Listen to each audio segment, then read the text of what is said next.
আজকে আমি বানাবো তিল বাটা, একদম নতুন নাম করে খেয়ে দেখবেন। আজকে আমি একদিন বানিয়েছিলাম, খুব ভালো হয়েছিল, তাই আপনাদের সাথে আজকে আমি শেয়ার করছি।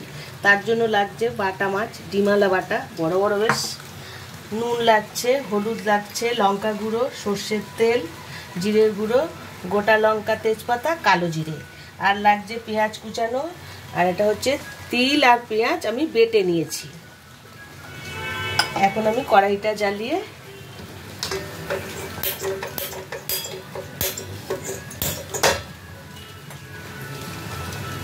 তেল দিয়ে দেব। মাছটা ভাজার মতো যতটা তেল লাগবে দিতে হবে। তেলটা গরম হয়ে গেছে, এখন আমি মাছগুলো আস্তে আস্তে ছেড়ে দেব।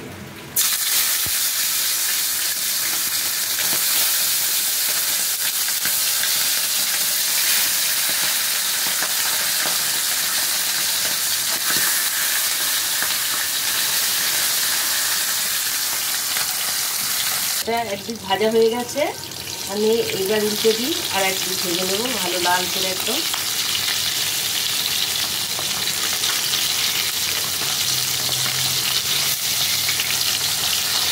মাছগুলো ভাজা হয়ে গেছে, আমি এখন একটা একটা করে তুলে নেবো মাছগুলো।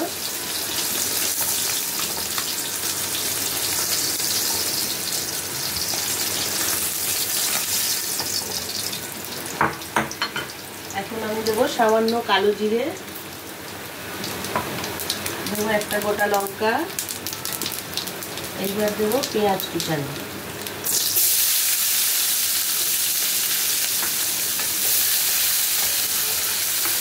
পেঁয়াজটা লাল লাল করে ভাজা হবে।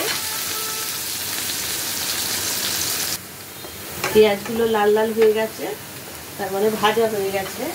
এখন আমি এর মধ্যে দেবো মেন উপকরণ, তিল আর পেঁয়াজ বেটে রেখেছি, পুরো বাটাটা আমি দিয়ে দিলাম।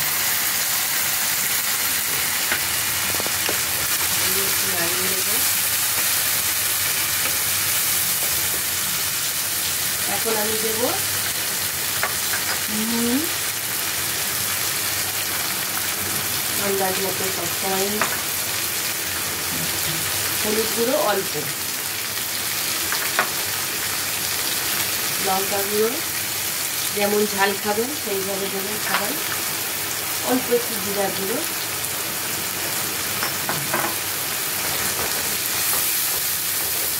ভালো করে এটাকে আমি কষিয়ে নেব।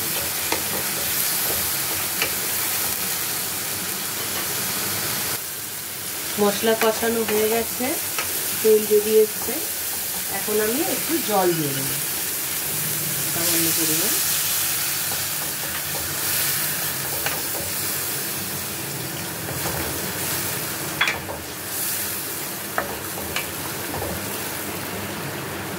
ফুটে গেছে, এখন আমি মাছগুলো আস্তে আস্তে ছেড়ে দেব।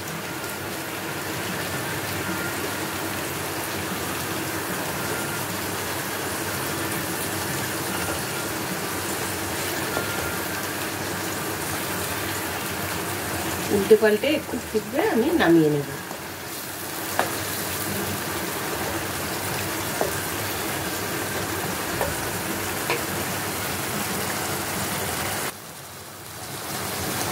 রেডি হয়ে গেছে আমার তিল বাটা। এখন আমি গ্যাসটা বন্ধ করে দেবো, মাছগুলো আমি আস্তে আস্তে করে তুলে নেব।